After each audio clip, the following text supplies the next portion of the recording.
Hi, నా పేరు Hari. Actually నేను స్మాల్ ట్రేడర్ అనమాట. సో నేను అనాలిసిస్ ఎలా చేయాలో చెప్తాను. సో నిఫ్టీలో, బ్యాంక్ నిఫ్టీలో చాలా మందికి ప్రాబ్లం అవుతుంది అనాలిసిస్ చేయడానికి. సో నేను దాన్ని చాలా సింపుల్గా చెప్దామనేసి నార్మల్గా చిన్న వీడియో అయితే శాంపుల్గా పెడదామనేసి, నార్మల్గా మీకు అర్థమవుతుందనేసి చెప్తామనేసి.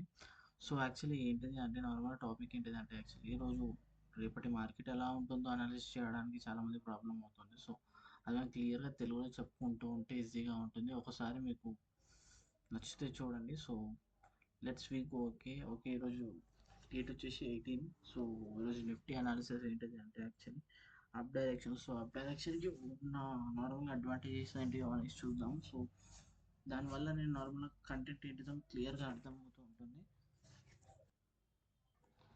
అండ్ నేను వచ్చేసి అప్ టు 15 మినిట్స్ టైం ఫ్రేమ్లో ఉన్నాను అనమాట. సో యాక్చువల్లీ ఇక్కడ నుంచి ఒక కర్వ్ లైన్ అనేసి ఫామ్ అవుతుంది, మనకి ఈజీగా కనబడుతుంది. సో చాలామంది కర్వ్ లైన్స్ ఎలా ఫామ్ చేయాలో తెలియదు. కర్వ్ లైన్ కనెక్ట్ అవుతూనే పెట్టాలి, లేకుంటే ట్రెండ్ లైన్స్ యూజ్ చేసుకోవాలి. ఎందుకు అంటే ట్రెండ్ లైన్స్ కన్నా కర్వ్ లైన్స్ చాలా ఈజీగా కనెక్ట్ అవుతాయి.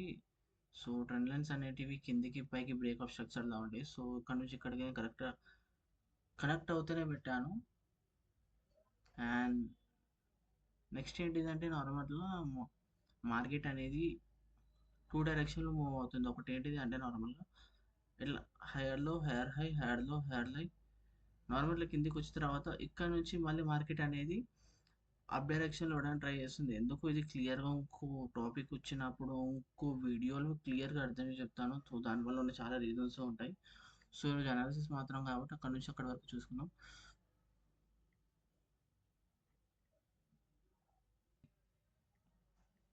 ఈ పార్ట్ అయితే అయిపోయింది మనకి. ఇప్పుడు ఈ పార్ట్ అయిపోయింది. సో ఇదే ఇక్కడ జరిగింది యాక్చువల్లీ.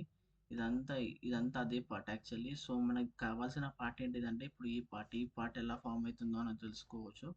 ఎందుకంటే ఇలాంటివి చాలా అంటే లాసెస్ అవుతూ ఉంటాం. బట్ అనాలిసిస్ అనేది నార్మల్గా ఏ డైరెక్షన్లో వెళ్ళడానికి మాత్రమే చెప్పుకోవచ్చు. సో మనకి ఫస్ట్ అనాలిసిస్ అనేది తెలియాలి. అనాలిసిస్ తెలిస్తే సో బ్యాక్గ్రౌండ్లో తర్వాత ఏం జరుగుతుందో ఈజీగా అర్థమైపోతూ ఉంటుంది.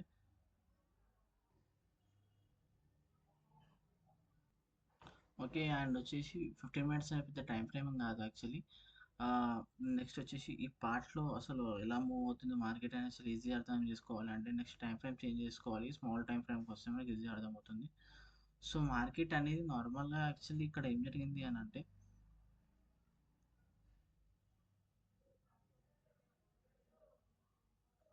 సో ఈ హైయర్ హై, హైయర్ లో, హైయర్ హై, హైయర్ లో, హైయర్ లో, హైయర్ లో ఇలా ఫామ్ అయిన తర్వాత ఇక్కడ బ్రేక్ వచ్చింది. ఇక్కడ బ్రేక్ వచ్చిన తర్వాత మార్కెట్ ఇక్కడ నుంచి పైకి వెళ్ళడానికి ట్రై చేస్తుంది. కావాలంటే అబ్జర్వ్ చేసుకోవచ్చు. సో అందుకే మార్కెట్ ఈ డైరెక్షన్లో మాత్రం సైడ్ వేస్ లీన్స్ కిందికి రాకుండా పైన ఉంది అని అంటే అర్థం చేసుకోవచ్చు. నార్మల్గా మార్కెట్ పైకి వెళ్ళడానికి ట్రై చేస్తుంది అలా, అంతేగాని వేరే సిచ్యువేషన్స్ ఏమి ఉండవు యాక్చువల్లీ. అండ్ సో మనం లార్జర్ నుంచి స్మాలర్ టైం ఫ్రేమ్కి వచ్చినప్పుడు తర్వాత ఏం జరిగిందో మార్కెట్ తెలుసుకోవాలి అంటే, మార్కెట్‌ని కొద్దిగా జూమ్ చేస్తే అర్థమవుతుంది. సో మార్కెట్ ఇక్కడ నుంచి హైయర్‌లో హైయర్ హై ఫార్మ్ కావడానికి ఎంత టైం తీసుకుందో. సో ఇక్కడ నుంచి నార్మల్‌గా ఒక 3 డేస్ టైం తీసుకుంది ఇక్కడ నుంచి. సో లార్జర్ టైమ్ ఫ్రేమ్ కాబట్టి కొద్దిగా లేట్‌గానే అనాలిసిస్ ఉంటుంది. సో ఇక్కడ నుంచి మార్కెట్ సైడ్ ఫ్రేమ్ అయిపోయింది. సో ఈ లెవెల్స్ అనేవి ఎస్ఆర్ ఇంటర్చేంజ్ అంటారు యాక్చువల్లీ. ఎందుకు అంటే ఇవి చాలా మెయిన్.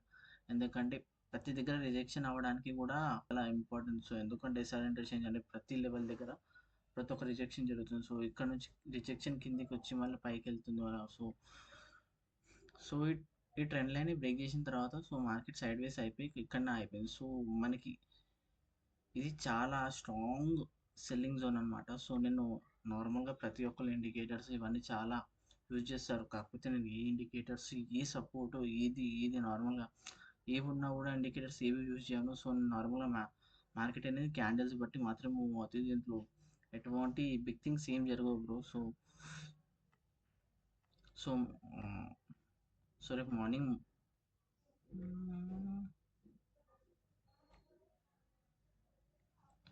నార్మల్గా మార్కెట్ డైరెక్షన్ అనేది ఎలా ఉంటుంది అంటే, ఇలా పైకి వెళ్తూ ఉంటుంది. బట్ నార్మల్గా మార్కెట్ ఎప్పుడు అయితే ఒకటే డైరెక్షన్లో మూవ్ అయ్యి దాంట్లో కన్సల్టేషన్ అవుతూ ఉంటే అదే సైడ్ వేస్ మార్కెట్ అంటారు యాక్చువల్. ఎస్ అంతే కదా. సో ఇదే డైరెక్షన్ని మనం యాక్చువల్లీ నేను దీన్ని పీనెట్ అని అంటాను. సో దీన్ని పీనెట్ అనొచ్చు. సో ఎనీథింగ్ ఏదైనా అనొచ్చు. మన ఇష్టం. ఆహ్, ఎందుకు అంటే మనకి ఈ సైడ్‌వేస్ మార్కెట్ రావడానికి కారణం 2 థింగ్స్ ఏంటిదంటే నార్మల్‌గా 2 థింగ్స్ ఏంటిదంటే ఒకటి ఈ మార్కెట్ అనేది ఈ స్ట్రక్చర్ ఫార్మ్ అవ్వడానికి same same buyers and sellers ఉండడం వల్ల మార్కెట్ అనేది ఉంటుంది. లాస్ట్‌లో ఎవరైతే నార్మల్‌గా సో దాన్ని విన్నింగ్ అన్నారు. కాకపోతే ఎవరైతే లాస్ట్‌లో పై చేయి పెద్ద ఉంటుందో వాళ్ళు మాత్రమే. సో నా మార్కెట్ రేపు మార్నింగ్ ఎలా ఉంటుంది అని రేపు కూడా సైడ్ వేస్ ఓపెన్ అవుతుంది మార్కెట్. తర్వాత ఫస్ట్‌లీ ఈ లైన్ అనేది రిజెక్షన్ చేస్తుంది. ఫస్ట్ ఈ లైన్ రిజెక్షన్ చేసిన తర్వాత తర్వాత మూవ్ అనేది ఫోకస్. ఒకవేళ ఈ లెవెల్‌ని బ్రేక్ చేస్తే మాత్రం పైకెళ్ళిపోతుంది. లేకుంటే ఇక్కడనే సైడ్ వేస్‌లో మళ్ళీ సేమ్ డే మొత్తం కన్సల్టేషన్‌లో ఉండిపోతుంది బ్రో అంతే. ఈరోజు నిఫ్టీ ఇంతే.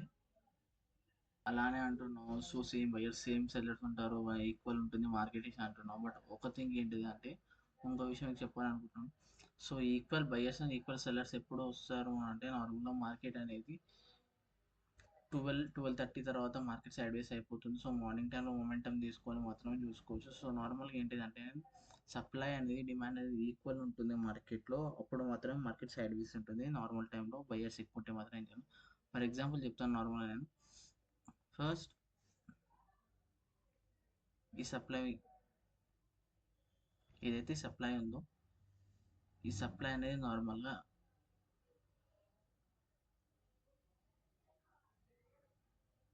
సో ఇక్కడ మ్యాచ్ అవుతుంది. సో ఎందుకు బ్రో నార్మల్‌గా సప్లై అనేది ఇక్కడ నుంచి తీసుకొచ్చి ఇక్కడ పెట్టాల్సొచ్చింది అనంటే నార్మల్‌గా సప్లై ఇక్కడ నుంచి తీసుకొచ్చి ఇక్కడ పెట్టాల్సొచ్చింది. సో ఈ సప్లై ఫుల్‌గా తీసుకోలేదు యాక్చువల్లీ నేను. ఫుల్‌గా తీసుకుంటే మాత్రం ఇక్కడ నుంచి ఇక్కడ వరకు ఈజీగా వస్తుంది బ్రో. కావాలంటే చూసుకోవచ్చు. సో ఇక్కడ నుంచి ఇక్కడ వరకు వస్తుంది. మళ్ళీ ఇదంతా ఏంటిది అంటే యాక్చువల్లీ సో ఇక్కడ నుంచి ఇక్కడ వరకు వస్తుంది. బ్రో యాక్చువల్లీ నువ్వు పెట్టింది కరెక్టే. కాకపోతే ఏంటిదంటే సో మనం ఇక్కడ ఎంట్రీ ఎలా తీసుకోవాలి అంటే దీనికి నార్మల్‌గా ఫిబొనాచి టూల్ ఉంటుంది. సో చాలామంది ఇదే యూజ్ చేస్తారు. ఈ టూల్ ప్రకారం మా మార్కెట్ మాత్రం నడుస్తుంది బ్రో యాక్చువల్లీ. సో ప్రతి టైమ్ ఫ్రేమ్‌లో మాత్రం ఈ టూల్స్